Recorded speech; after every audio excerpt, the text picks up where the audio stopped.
When you're staring at a stack of specs and wondering whether a pre-built gaming rig will actually fit into your life, that hesitation feels almost universal. You've probably seen the headline numbers: an 8-core Ryzen, an RTX 3070, a flashy RGB case, and you're asking yourself if that translates to smoother evenings on a LAN night, or just a pricey paperweight that gathers dust. I'm going to walk through exactly what living with this machine looks like, so you can decide if the value lineup matches the price tag you'll pay. Link is in the description if you want to check the product details on Amazon. First off, the GA15DK is positioned as a ready-to-play desktop, which means you won't be hunting down separate components or wrestling with BIOS settings. Out of the box you get Windows 11 Home installed. The system boots to the desktop in under 10 seconds thanks to the 1TB PCIe NVMe drive, and you're already set to launch the latest titles. For a gamer who wants to drop a game in the evening after work and start playing in minutes, that immediacy is a real convenience. It also sidesteps the common worry that a DIY build might hit a compatibility snag. Everything is already vetted by ASUS. The Ryzen 75800X is the workhorse here. In real-world terms, that CPU handles modern AAA games at high settings without the framerate dips you sometimes see on older 8-core chips.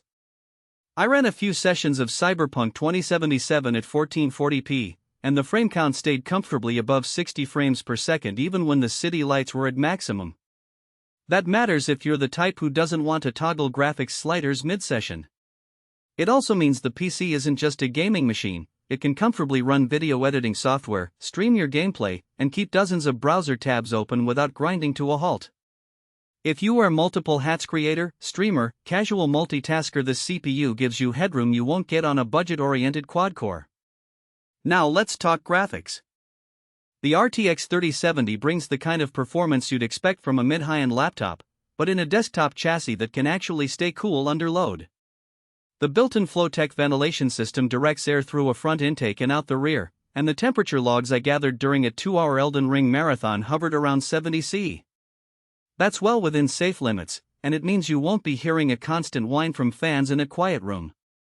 The real benefit shows up in ray-traced titles **control* with RTX on RAM at 90 frames per second on average, which is a level of smoothness most pre-built rigs struggle to hit without a top-tier GPU.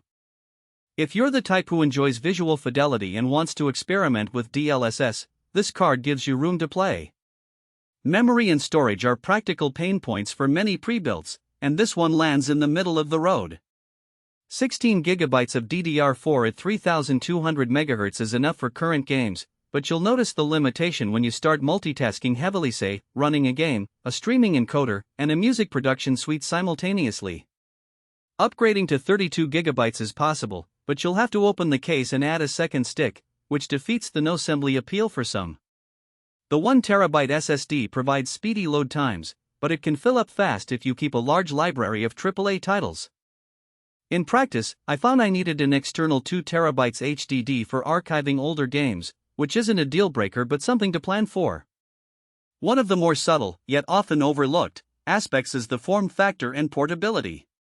ASUS gave the GA15DK a small handle on the side, turning a traditionally bulky tower into something you can roll to a friend's house or a LAN event without a dolly. The chassis dimensions are roughly 16,716 inches, so it fits through most doorways, but it's still heavier than a mini PC. If you regularly attend LAN parties, that handle is a genuine convenience. If your setup stays on a permanent desk, the added bulk might feel unnecessary. Who should walk away? If you're a budget-conscious gamer who's comfortable building or buying a slightly older system for under $1,200, the GA15DK might feel overpriced. The price point lands you in the $2,000 plus range, and you could assemble a comparable machine for less if you're willing to source parts yourself.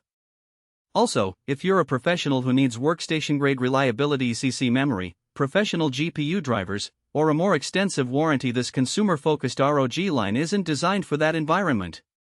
Finally, if you're hunting for a silent, minimalist aesthetic, the RGB lighting and the fan profile may be louder and flashier than you'd like. On the flip side, this is a solid match for gamers who want a hassle-free entry into high-refresh 1440p or even 4K gaming without diving into the component maze. It's also a good fit for streamers who appreciate the built-in Wi-Fi 5 and the ability to plug a capture card into the front I/O without rearranging cables. The Aura Sync lighting is optional but adds a personal touch for those who enjoy a coordinated setup. The real value comes from the combination of a high-end